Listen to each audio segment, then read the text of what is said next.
All right. Okay, we good? Matt, you good? Yeah, we're good. Anthony, good? I think so, yeah.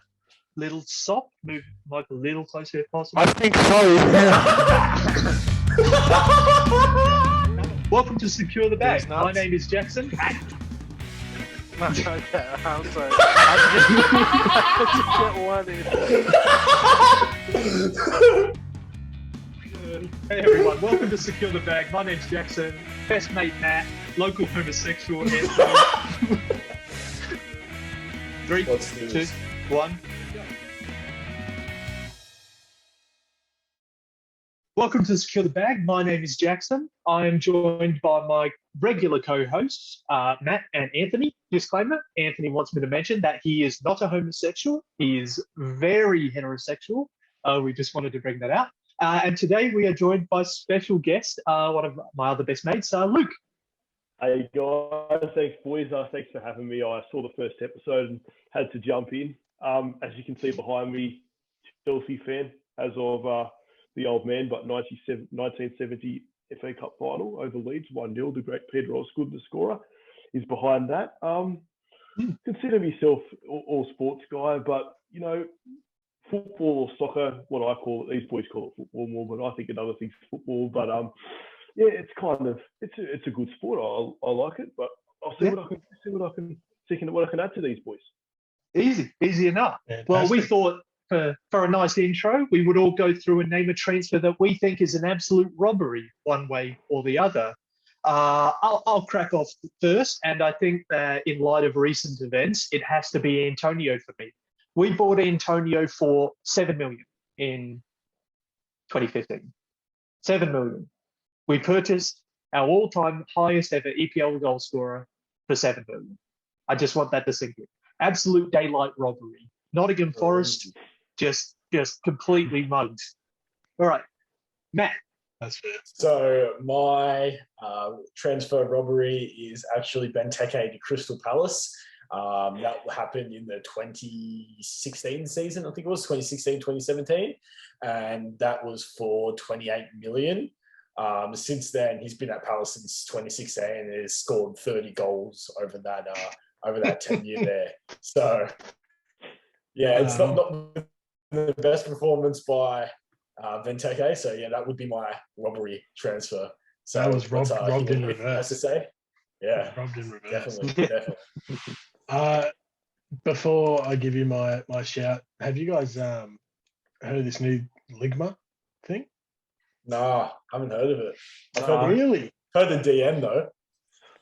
DN, what's DN? D's nuts.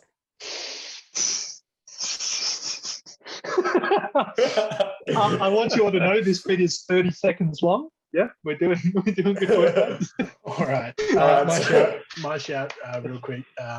It's actually, I haven't told the boys this prior, but it's actually Carlos Tevez going from Man United to Man City, the traitor, bastard, dick. So just for a bit of context, we go Man United, he appeared 63 times. He only scored 19 goals in the league. Went to Man City for a reported 47 mil, which is a record at the time, British record at the time. And yeah, I think lots went behind it, but the dick just jumped ship. So that's my shout, the biggest transfer robbery of all time. Luke, Yeah, they're all this up. good ones. But my robbery, I took a bit of a twist on it to these boys. I didn't talk about someone that flopped. I've talked to someone that's really developed their career. And my one would be a man that I still consider one of the best midfielders in the world when he's fit, but it's N'Golo Kante. And honestly, his development from a kid that was born in France, grew up in the slums in Africa, went through League Two, went through League One, got his team promoted, then went to Leicester for rumoured 8 million euros in late 2015. And then from there, he kind of went on. He's won Champions Leagues. He's won World Cup. He's won everything. So I think, and the culture he brings to a team that's a definite advantage for Kante. And I still believe he's one of the best players in the world. When he's with him, though, he's injured too much. He's got to stay on the field. Yeah, he's got to really He's got a really infectious personality in Golo Kante, Yeah, both on and off the field. He's a good guy. Never Yeah, seen the definitely. man not smile. Actually, Nah, Yeah. never. Yeah. Well, there you go. I think good shouts all the way. But I think what we will need to say is that before we continue with our regular sections, there has been some pretty crazy news in the last few days. Our first episode's, hot take got blown out of the water by recent news from Harry Kane. So I think that is the first topic we really have to discuss, the fact that Harry Kane has decided that he will stay. So what were your guys' reactions to that news when you heard about that?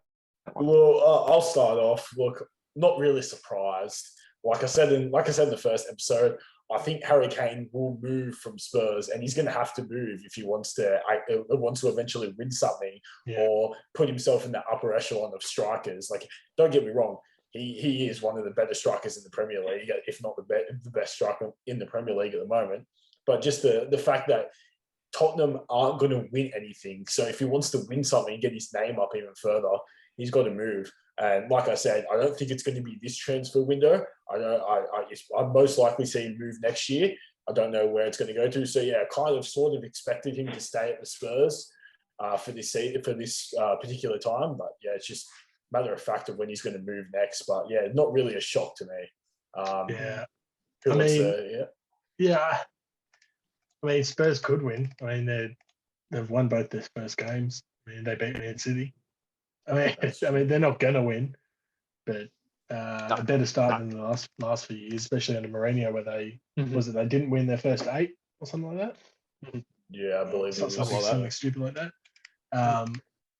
Look, I think I was pretty pessimistic about the whole thing. I can't remember exactly what I said last week, but I think him staying. I remember he had the fans chanting, "He's one of our own," and I think after this next game, I think you'll have a full stadium of 60,000 people chanting, "He's one of our own." Harry Kane's one of our own. But it's got to be remembered though. I don't know. It's got to be remembered though that they obviously the club don't trust him to stay next summer because they're trying to offer him big money. Like they're trying to offer him a new contract apparently that gives him a massive pay raise because they don't think that statement is him committing to the club long term. That's true. I mean, I think the Spurs fans have this weird fantasy of and he is their best. I would say probably he's their best player, their most loyal player of all time, right? And he does kind of pull this shit every year. If you go back, not to the extent that Messi did, but he's always pulling this shit. He wants to leave. He doesn't want to leave. I personally, I don't think he'll ever go to Man City now that I've really reflected on it. I think by next year he's going to be 29. I don't think Man City want to shell out $150 million for £150 million for a 29-year-old striker when they could get £150 million like 20-year-old. Yeah, I'd agree with that 100%. Yeah, I think he's made the right decision to stay though. That's I think that's a really good decision that he made to stay. He probably doesn't slot into that C team every week and score.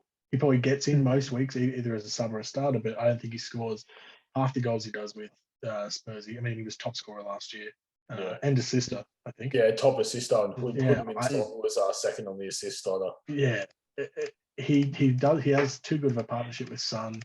It looks more when he plays and he's fit. I think he's made a really good decision, and I think amidst this whole controversy won't stop him from getting the starting 11 every single week now. Yeah. Okay. I think that's I think that's reasonable. Yeah. Have a crack, Luke. What do you reckon? Sure. Yeah. So with Kane, obviously I wasn't in the first one, but I've because it's been so topical, been thinking about it, and I think the big thing with Kane is Spurs can't afford to lose Kane more than Kane can afford to leave. By that, what I mean, I'm thinking if Kane leaves Spurs, what effect will that have on Son? What effect will that have on Dyer and the rest of the senior guys in the club? So if the club needs to, and we've mentioned the fans, because Tottenham, as much as I hate them being a Chelsea fan, have a pretty loyal fan base. So they've got to protect that, and they haven't had probably as much success, I don't think anyone can argue, in the league as they would like and with their standards. So I think going forward, Kane's a big part of that, both on and off. So I think that it's a really good decision. And if they can they've won a couple, if they can start to string a few wins together, I think they can start to build some momentum. They might be able to make some signings in January, and they might be able to have a real good crack at the league potentially. Yeah. And I 100% agree, because if you're a senior player in that squad who believes in rebuilding to something great, you see Kane leaving and you think it shows a lack of ambition. If you're not keeping a player like Kane, you're not trying to win anything. Like, you need players like him to win something, and it would be demoralising to see him go. But I'll just say as well, I'll briefly mention that at the time of recording, so the rumours are coming thick and thin that we can see some big transfers for Mbappe and Ronaldo as time goes on. Now, I think we will leave that. I believe it'll be a major topic for our next episode if these signings come through, how this plays out. I will just hear from Anthony what his thoughts on, because Anthony's big on the agent conspiracy behind this one, that it's the agent pulling the strings. So I'll give Anthony his word, and then we'll leave it the rest for next episode. Yeah, I think it is a pretty huge topic, and I think it's maybe a topic that we can explore how the team's set up with both and the implications in world football, really. But obviously Mbappe had Real Madrid put in an offer for Mbappe for 137 million euros, so 165-ish, 167 pounds. He's obviously a boyhood lover of the club, and he's pretty open about that. Posters of CR7 in his bedroom at Real Madrid, and I can see on the agent rumor. I think Mino Raiola is obviously the agent of both. I was reading rumours and I listened to Fabrizio Romano talk about today that Mbappe was going to Real Madrid, and if it happens, PSG would go in for the ridiculously low sum of 25 mil for Ronaldo to go to PSG to play alongside Messi. So it'd be not a straight swap, but it'd be a Mbappe to PSG, Mbappe to Real Madrid, Ronaldo to PSG, which would just be every single football lover's dream. Imagine those two playing next to each other. But why look to the future though? After the game week we just had, we will discuss Mbappe and Ronaldo in the next episode. But for now, we have to remember the exciting football that we've just watched over the last weekend. Now, unfortunately, me and Matt watched the Chelsea game live, and I think I'm going to give it to Matt unfortunately to have a chat on this one. Matt, take it away. What were your thoughts on Chelsea's victory over Arsenal 2-0 at the Emirates? Well, first of all, saw the lineups come out, saw Arsenal's lineup. I knew they weren't doing anything. I knew Chelsea had a very good chance of winning. I knew the probability of them winning was like 99%, 95% winning. Like, especially you introduce Lukaku to the team, that changed the whole dynamic of up front.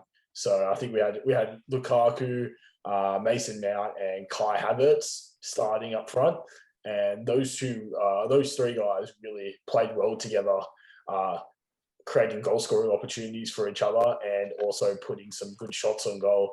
Got to give some good credit to Reece James as well.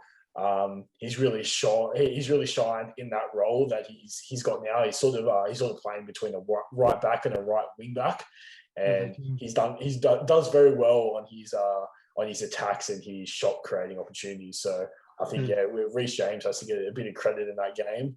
See Lukaku score his first goal in the Premier League since his return was pretty good as well. And just an overall solid performance by Chelsea. Yeah.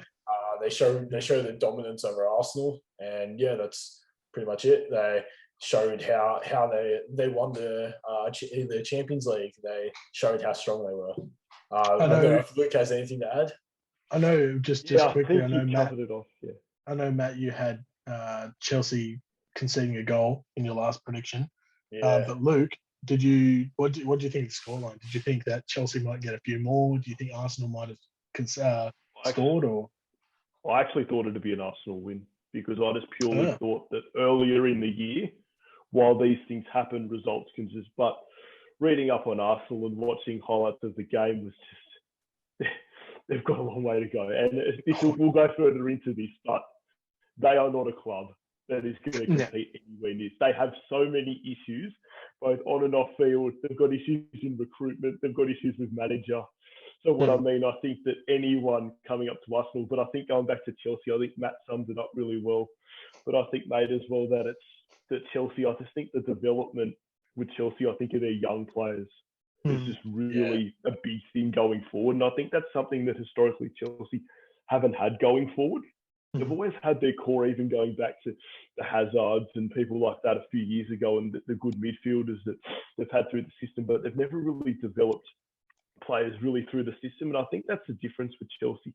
Now that I think, Chelsea and adding Lukaku back was obviously with Werner, Timo was very topical last year with his not great play at all times. So I think bringing Lukaku really makes them a really strong team in all areas of their game. And just before we touch on the crazy. Just before we touch on the West Ham game, Jackson, I just wanted to point out Chelsea's absolute dominance over Arsenal, 65% possession, 5 shots on target versus Arsenal's 3, 22 shots versus 6, 300 more touches, 300 more passes, twice the amount of clearances, so they were better defensively. They didn't have as many tackles because they didn't need it. Less fouls, no yellows, no offside, so they just absolutely dominated. Yeah. Although watching the game itself, I wouldn't have been surprised if Arsenal had have scored at least one. There were times Arsenal looked dangerous very early in the game before the first goal came. Me and Matt watched and went, you know what? Arsenal looked dangerous. They had dangerous players. So I think Neil Smith-Rowe in particular seemed to arrive a spark and really run at the Chelsea fence, providing an option. But compare that to the West Ham-Leicester game. Nah, there was nothing of the sort. Leicester did not look dangerous at all in that game. Leicester looked toothless, and I think it's because Vardy went missing. I mean, Brendan Rodgers agrees with that assessment because he subbed Vardy off for Patson, I believe, at very early second half. Relatively, he just went missing, and Leicester looked quite lost without him. They didn't have a game plan, and West Ham, and the red card probably made the situation worse for them, but West Ham played beautiful football. There's not one player on the West Ham pitch that I wouldn't have given an 8 out of 10 or more for their performance. Everyone looked incredible. They looked fit, quick, excellent passing, and had some serious end product. Those goals aren't like tap-ins. They are relatively difficult goals. And the Antonio second goal is he flicks it over his back, and it's brilliant. Oh, that was a game to watch. That was a beautiful game to watch. I mean, you had them down as a 2-2 draw last week, just for reference. I expected more from Leicester. I mean, the red card probably. I mean, before the red card, it was only 1-0 to West Ham. It could have absolutely been a closer game. But the red card. I mean, I don't know if anyone else saw that. Did anyone else see that red card? I saw the red card.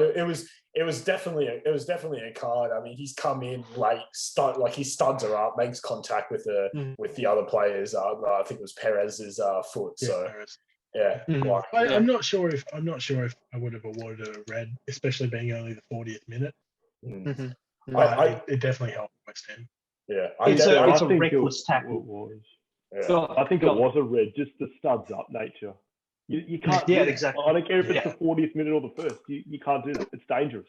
It was so high as well. It's a leg breaking tackle. That's how the commentators describe it. And I think they're right. You can snap bone like that. Yeah. It was not. I mean, look at Luke Shaw. Yeah, exactly. I mean, the top clubs get the results they need no matter what happens. So, West Ham, Chelsea pushing up for big things, while the mid-table clubs like Manchester United just can't beat, average opposition and just have to wallow in mid-table. Kick him out. What do you reckon on that? Kick him out. Get him out. No. You know what? Come on, Anthony. Let's go. I think Southampton away is always a kind of tough gig, right? St. Mary's Stadium's pretty. It's pretty amazing. I've been there before. It's actually a pretty amazing stadium. Man United should have won, I think, but with their draw, they've now equalled the Premier League record for most unbeaten away Well, let me start that one again. Haven't even been drinking tonight. Man United have equalled the Premier League's away record of 27 matches unbeaten, which is pretty impressive. I mean, if we had have lost, I would have been filthy, and it was looking like we weren't gonna win it at one point. I think I was quite worried, and Fred.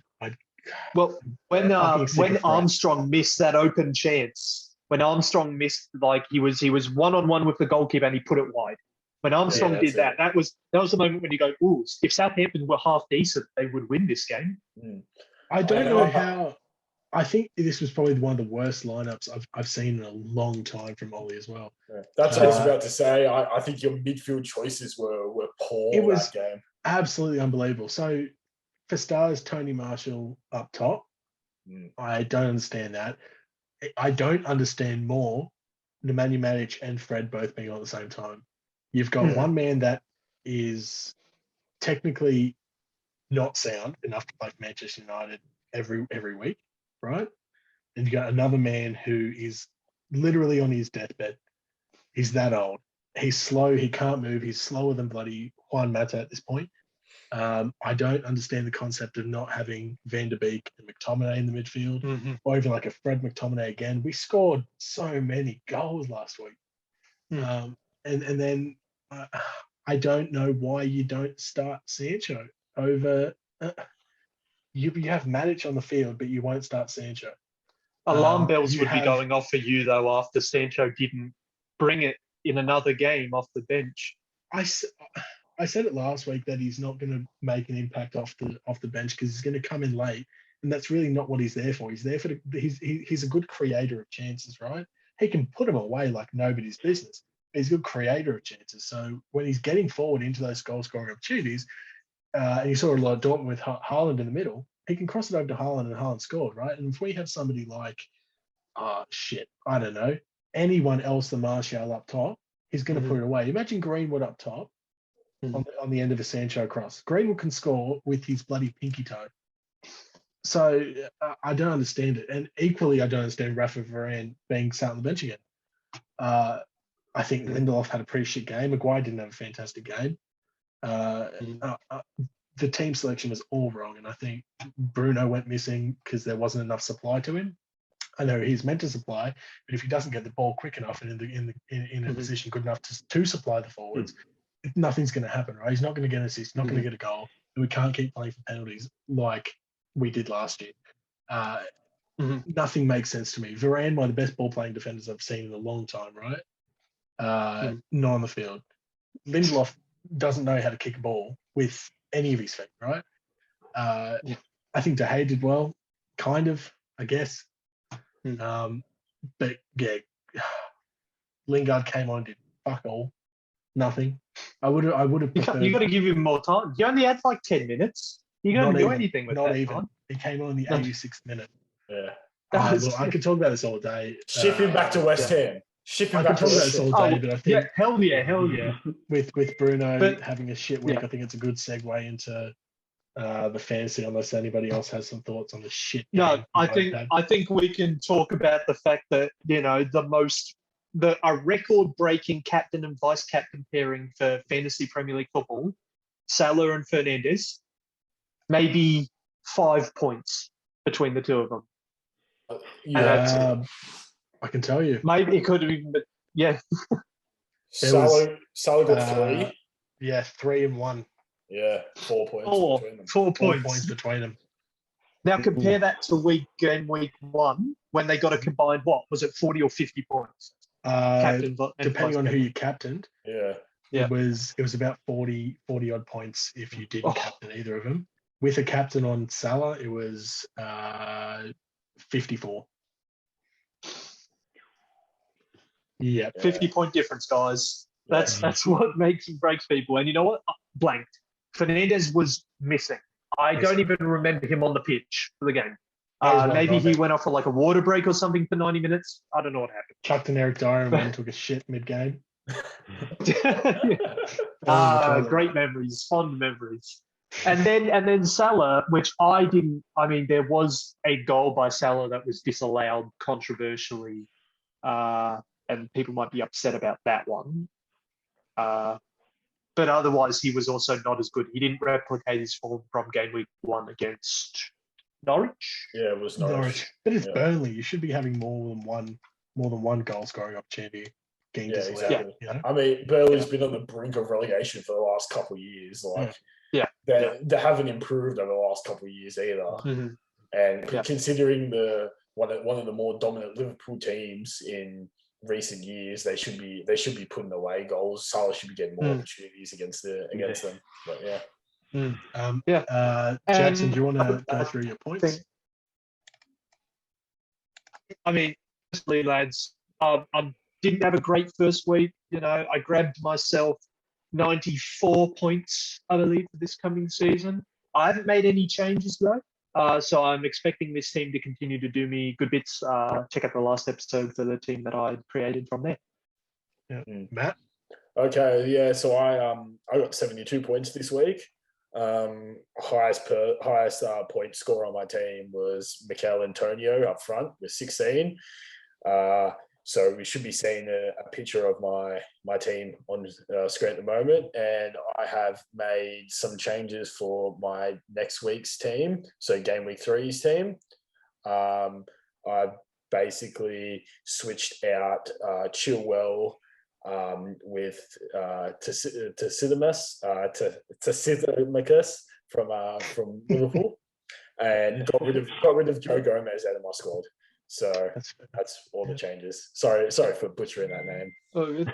I doubt he'll ever see this podcast. It's all right. I'll give him a call later and I'll tell him that you're. Yeah. Anthony, any major changes coming into this next? I did really shit compared to last week, where I was sitting on like 90 points. I've dropped down to 49, which is below the average of 56. Mm-hmm. Mainly because Son went missing, Fernandez went missing, Salah went missing. The real only saving grace for me was was Ings. Digne 0 points as well.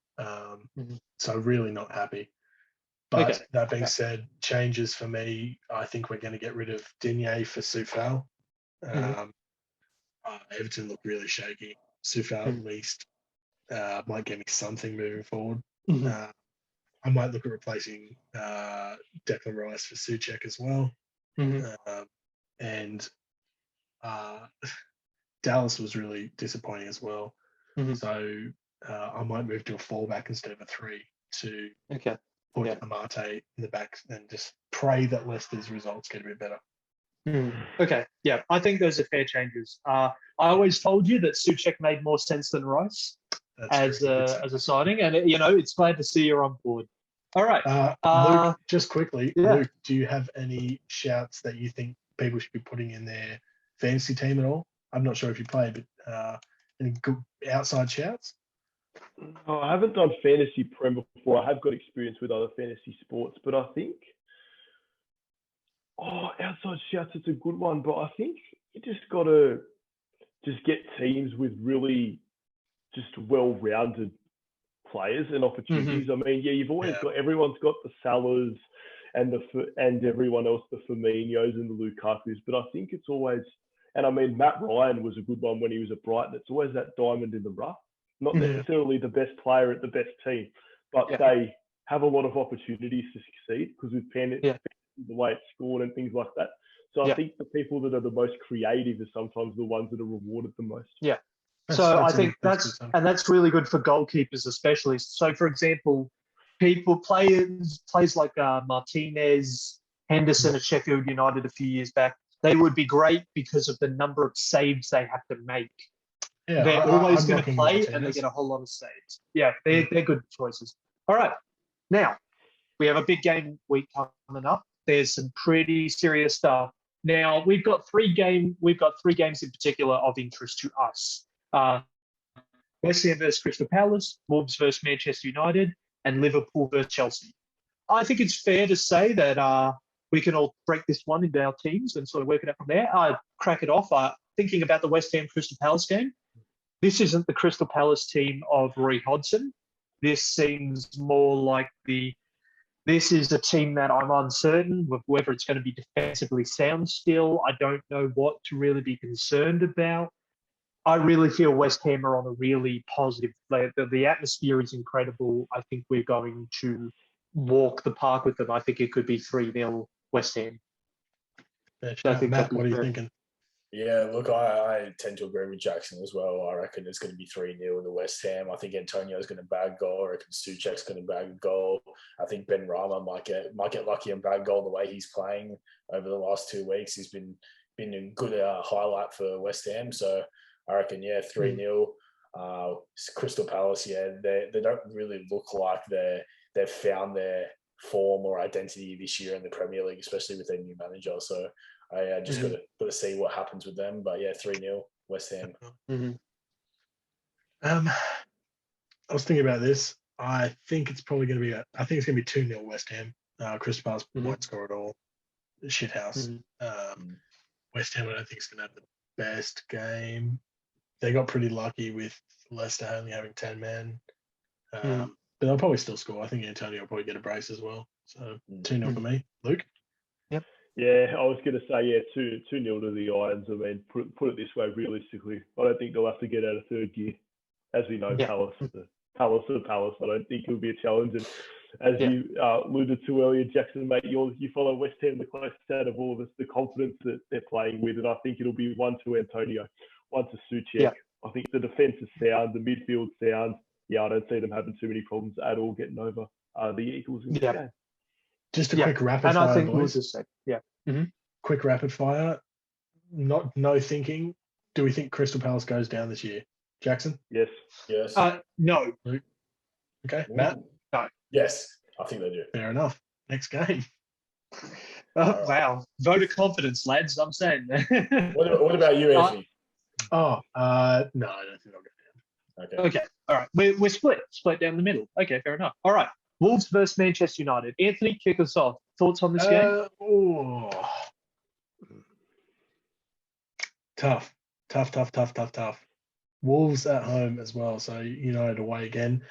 I think United will probably break that record with 28. I'm going to say it'll be 1-2 Man United. I think if Sancho starts, please, I pray Sancho starts and we fuck off Lindelof. For Varane, I really want Greenwood and Sancho to get on the score sheet, and I think Wolves will probably score a sweaty corner or a shitty tap in, or maybe another fucking Fred own goal or something like that. No love for Wolves. Wow. Okay, fair enough. Honestly, I don't really rate Wolves right now. They've looked really bang average, and I wouldn't even give them a goal. I'd say Manchester United win this one 1-0. It's not going to be a huge win, but I think it'll be a 1-0 victory. Yeah, so I'm gonna go along the lines of a 3-1 win to Manchester United. I think Wolves will get a goal somewhere, just a sweaty goal or just a lucky goal, something like that. But I reckon, United, if they start Sancho, if they make the changes that Anthony's talking about, I reckon Greenwood's bags one, Sancho probably gets one, even Bruno might get one towards the end of the game as well. Luke? Yeah, same. I think, obviously, Nancy, I think 2-1 United. Again, United, just watching that Leeds game, they've got so much strike power. And if they can even get it going anywhere near their potential, they wouldn't have anything for Wolves. And like I said, Wolves are good. They're a tough side. They play well at home. They've got a good group. They've had a lot of guys that have been there a while. But, they don't have the talent to compete with United over a 90-minute game, for sure. Portuguese B team might struggle, I think. And that leaves us with the last game, which for me is the toughest to predict. Liverpool versus Chelsea. Remember, lads, it's at Anfield. And because of that, I'm putting it down as a Liverpool win 2-1. I think that with Van Dijk back, I think that team is feeling much better than it used to. And I think at home, it will beat Chelsea. I'm going to stick with your 2-1 trend, but I'm going to go 2-1 to Chelsea. I know Anfield at home is pretty tough, but Chelsea teams over the years have managed to get wins there. They've managed to get dubs there. I mean, that was the infamous side of Steven Gerrard slipping over and giving Denver Bar the ball to score and eventually win the league. So yeah, I reckon with the Chelsea team that we have, if they keep playing the way that they're playing, I reckon 2-1. Yeah. Fair enough. Luke. I reckon 1-1.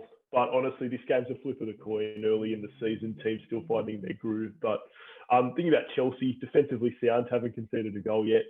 So that's good. I think Chelsea have the strike power, but so I don't think they've faced an attack with the potency of Liverpool as well. So I think, again, 1-0, either side could win. I think it'll be low scoring because I think both teams will really try and prove it on their defense with Van Dijk coming in. That's a big in for the Reds, and I think it'll be a very good game. It'll be match the round, in my opinion, no doubt.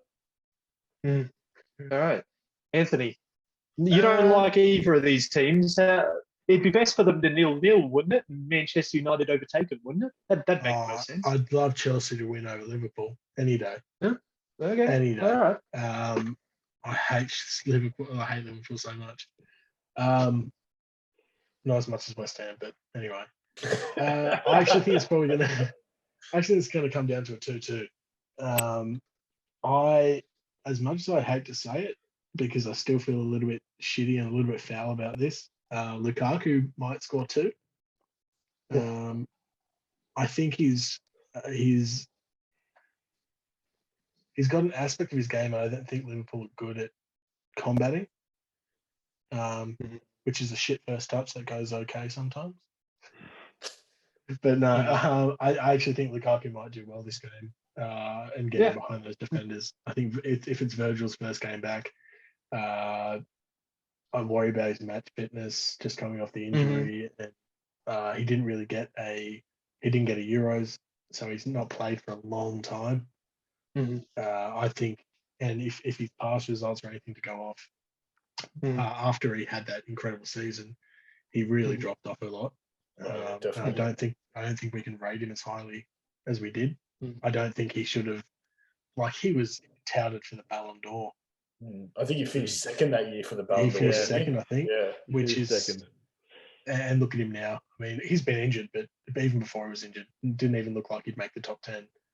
But yeah, I think we got 2-2. But I think Salah's going to have a big game as well, because I don't think that Chelsea's defense is going to be able to put up with the pace of Salah. Okay, so we've got 2 draws and Liverpool win and a Chelsea win. Okay, we're really, we've got some different opinions on this one. We'll come back to this one when we react to this one. Yeah, I think I want to do one more quick fire. Just another huge game. Yeah. Man City, Arsenal. No thinking. Jackson? Man City, 3-1.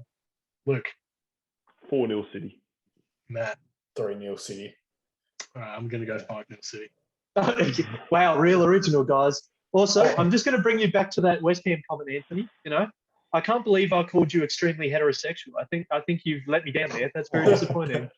You know what? I'll take that one on the chin. It is bands. I actually, you know what? It is bands. I do rate West Ham. I actually enjoy watching them lose every week. So. Oh, well, okay, interesting. Wow, you must have had a really rough last 2 weekends, huh? Must have been really bad for you. Before we move on to the next section, I just want to point out one more quick fire one game for this round. In that being Aston Villa Brentford. Just quick fire. What do you guys think off the top of your head? I know it's a close game to call, but whoever wants to kick it off, Anthony, if you want to kick it off. Or Luke. 1-0 to the Bees. Played well, confidence.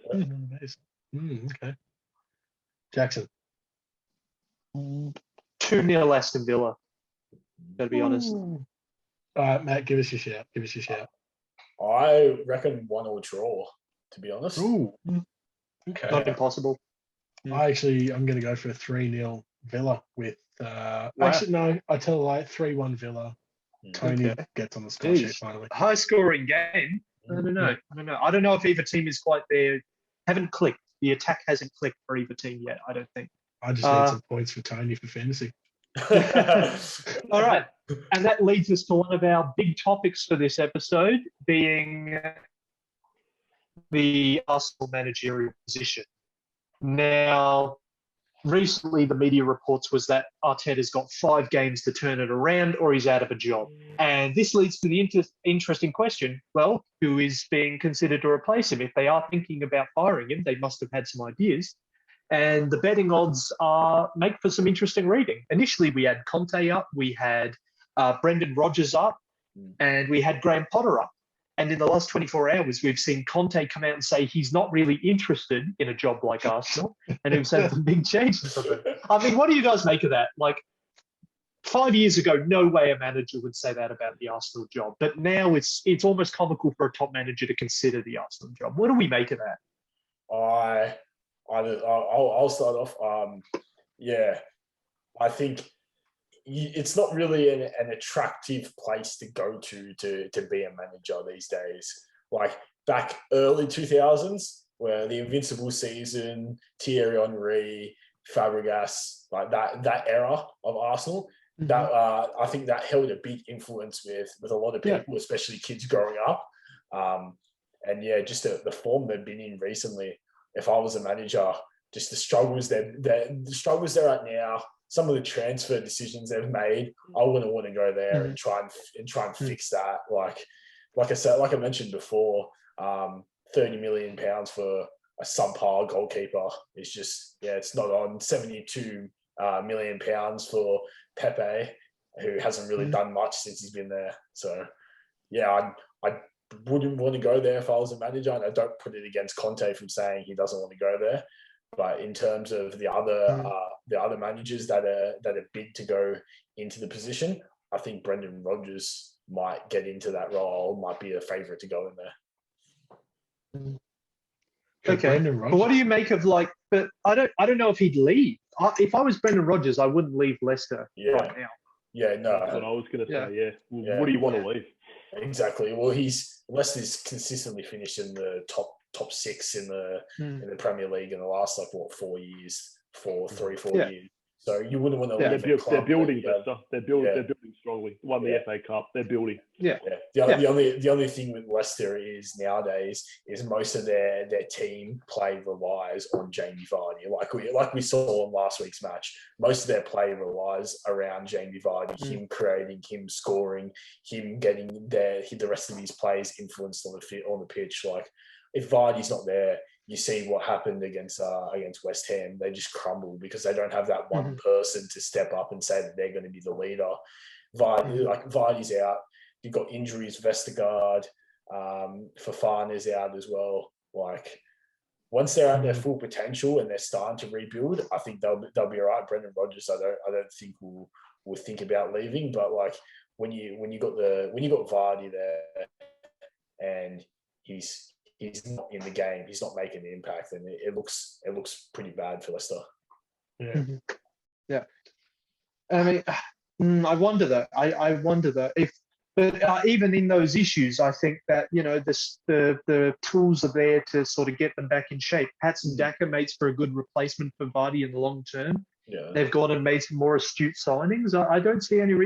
I don't think the Leicester project is falling apart. So even with I still think it's an attractive prospect to stay there. Yeah, I don't think Brendan Rodgers would leave to go to Arsenal, in my opinion. I think, and Conte is completely in his right to say no. I mean, one of the best managers of all time. And would he really go to Arsenal after managing Chelsea? Not really. But nobody thought Mourinho would go to Spurs. Yeah, that's true. Yeah. That's true. I think. Do you have who's in the front running at the moment? Yeah. So right now in the front running is actually it's so how it breaks down is we've got Brendan Rodgers, Eddie Howe, and then Conte. So it's Conte dropped down 2 places. I can see Eddie Howe taking it far as well. I think Arsenal are kind of going in the. I know you touched on the transfers. I think Arsenal are kind of looking in the right direction with that Odegaard transfer, right? He did okay for them last year on loan, and it feels like the kid's been on the radar for the past 15 years. He's been on everyone's watch list since he was in the womb, pretty much. That one signing gives me a little bit of hope for Arsenal. I think they really dropped the ball. Did they sign Aaron Ramsdale? I think dropped the ball with that one. That was a silly signing. Yeah, £30 million. So yeah, silly signing. I mean, Sam Johnson was like 20. Yeah. Sam Johnson was 20, and he's miles better than Ramsdale. Correct. I actually think Arteta will probably pull out a couple draws, maybe one win against a shitty squad, and keep his job. I don't see, and you mentioned it last week, Arteta doesn't really bring anything the same way Vieira doesn't.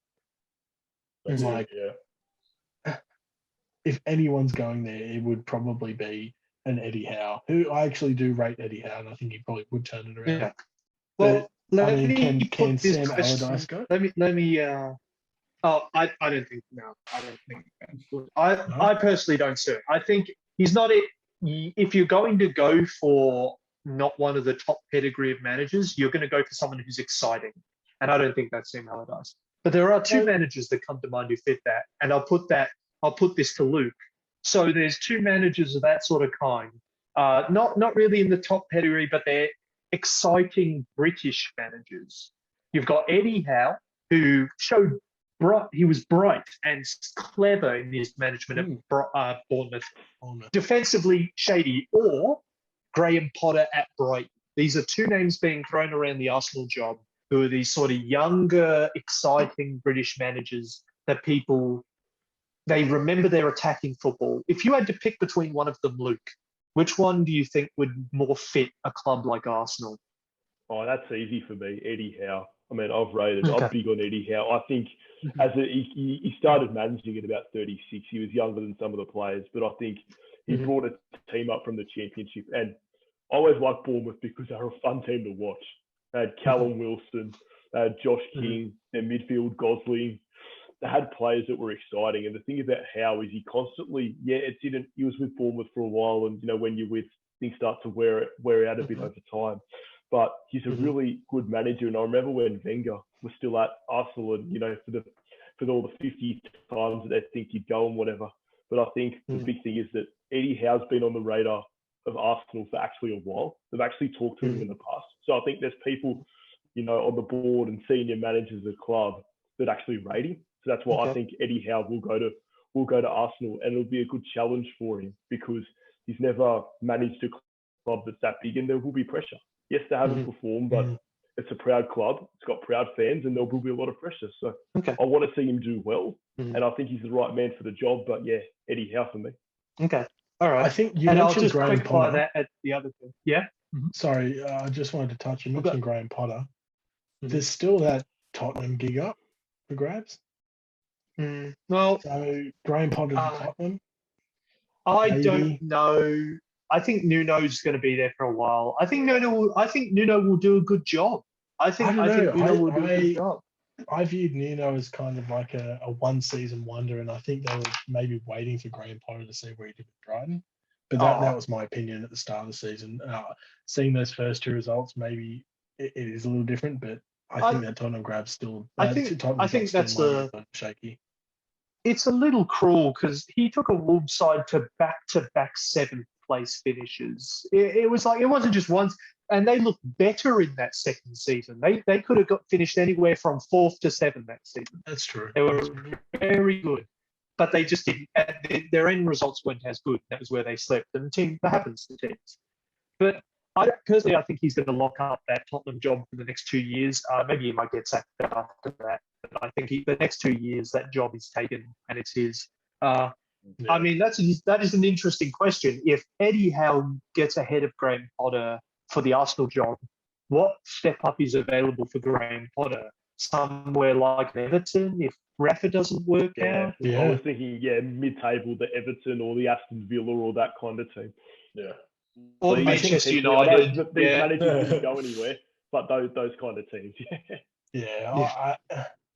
Tottenham might be Arsenal might be a mid-table team, if not a relegated team, if they don't smarten up. So I might see Graham Potter over there. I mean, yeah. I just want to quickly go back to the Arsenal Martin Odegaard sign and transfer. The guy is 22 now, and he's basically waved goodbye to playing any Champions League football. So big props to him making that. Yeah, he's made a real sacrifice there, knowing that he'll never play again. So yeah, it's big props to him. He's a very humble man. So much shit talking. Oh, dude. so much rubbish. All right. I think. You go, Jackson. Sorry. Well, no, Matt, go ahead. What's on your mind, Matt? I was just gonna prompt us to see if we want to move on to our main attraction for today, unless you have any other viewpoints on the Arsenal manager. The clickbait title. Yeah. No. I think those were the main choices. Yeah. And I think today we're talking about the Golden Boot. You know, I think after watching Lukaku, you have to consider him a contender. He was very good. You have to consider him a Golden Boot. Anthony needs to just shut up and let the rest of us adults realize that Lukaku is a good player. But I reckon he's going to get 25 goals this season. And I think it's like we haven't seen a very good goal score. I think he's going to be in competition for it, but I think he isn't going to quite get there. I think Bruno Fernandes is going to get the Golden Boot with just under about 30 goals. I think that's how that's actually going to time out. 25. Just for context, he's only ever scored over 20 goals in one season, and that was his last season at Everton. Yeah, but you have to think, right? Unlike in this Chelsea team, they're going to try and funnel every single goal through him. He's going to be involved in every single goal. And then, that Chelsea's team, how many goals? They could score, 70 goals, 80 goals this season? Something like that? It's a bit of a stretch. They have the capacity to. They have the capacity. Yeah. I don't think they will. No. They could score, and you consider a lot of those are going to go through Lukaku. Yeah. There's no other, the way that they played against Arsenal, they're funneling through him. So I think he's a good shout. But I think Bruno will get it. I think Bruno is going to win the Golden Boot ahead of Bruno for the Golden Boot. Though. I did. Do you have any other shouts for goal scorers, Jackson? I mean, Antonio is a dark horse, but that depends on him staying fit and not injuring himself. I mean, this is his first season from start to finish as a true out-and-out striker, like a good striker. Correct. He's never really had the chance to develop into that kind of, even last season, it wasn't quite clear if that was the role we were keeping. But this season, it's clear he's staying as a striker. He is our striker. And I think we're going to try and ship him 20 plus. We want him to be our 20 goal a season striker this time. So I think he's someone, I don't think anyone's going to hit over 30 goals this season. So I agree. I don't think anybody breaks that. I don't think anybody breaks that 30 goal. I think Salah, when he did it, was having insane. He was having the best season I think anybody will probably have ever. Yeah, maybe. Mm-hmm. I don't know. Football's evolving. There are more goals in football now, especially with Man City and the like stacking up the team the way they do. Mm-hmm. I really can't see Lukaku scoring over 20 goals. I think he'll have a good start. I think if you look at his Man United stats just quickly, he played 32 times and only scored 12 goals. Serie A, it's a different game as well, right? And he did well in Serie A. So just for context again, he scored 24 goals last year in Serie A. But the Premier League, it's not the same. The goal scoring opportunities are never as clear cut in the Serie A as they are in the Premier League. So, sorry, other way around. I don't think Serie A has more clear cut goal scoring opportunities, I feel, because defenders pull out a lot more. I don't know. I can't see Lukaku getting there.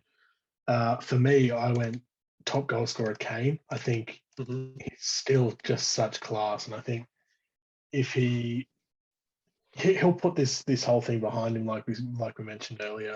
I think Kane will probably have a fantastic season, especially if Son goes missing like he did last game. I think Kane will really pick up the slack.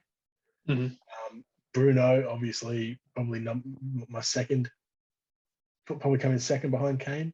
Mhm. He's already bagged 4. 3, 4. 3. 3. He already 3. bagged 3.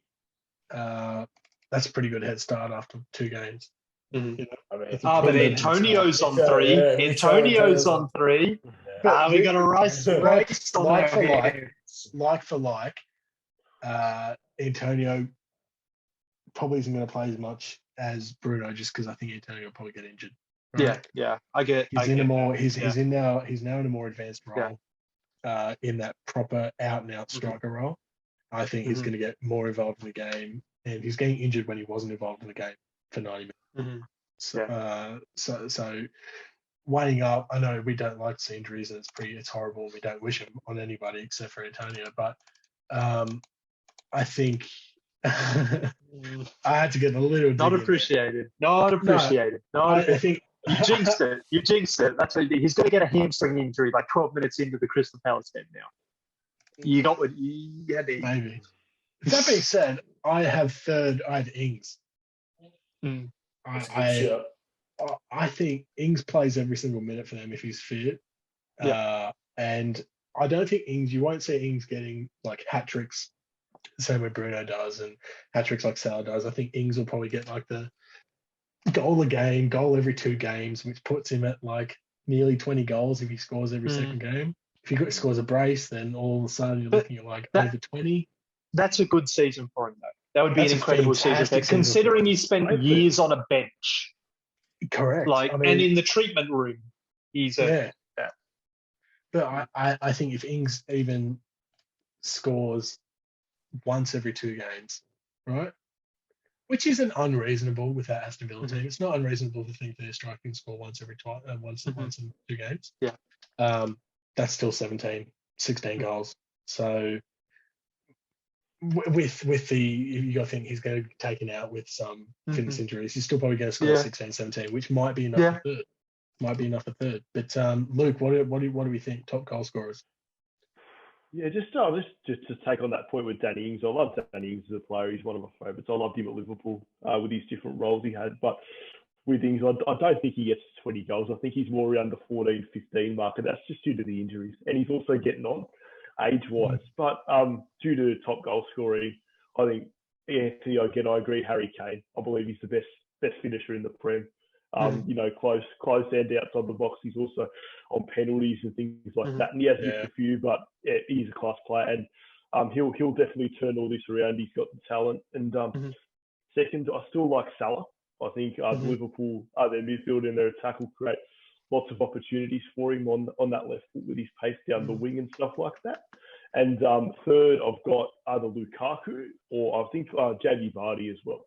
I mean, he's proven lots of times, and I think Vardy will be a big minute player. He wasn't that good in the last game, but I think Vardy's proven Premier League over and over again that despite him being around 34, 35, he can still bring it, and he'll have a good year. Yep. Take a few more corner flags. I don't know. I mean, for me, it's the fact that they brought in a replacement that says to me the club thinks he's done, that he is getting there. He is. He'll take a back seat in the next year. You know? Yeah. He's still quality. He's still got that nose. He's still, For the first half of the season, he'll knock in 10 goals. He'll still knock in 10 goals in the first half of the season. And then he'll have to get subbed off a lot. Oh, you'd be surprised. I mean, I think he won't get much more than 10 for me. I think because around January, he'll just run out of fitness. He'll have to come off. But that happened last season. You can actually tell Vardy got like 10, 12 goals in the first half of last season. Then he got none for ages because they replaced him with Iheanacho, and Iheanacho got like 10, 12 in the second half of the season. Like they just need someone to take up after him after he has to come off and take a rest. Well, you've got to think Leicester have are Leicester in Europe still? No. Yeah. No, they're not. No, they got Europa League football. I'm just looking at their schedule. I can't see any Europa League in there. They should be. They got 5th place, so they should. They might come in later the next round. Might come in. All right, Matt.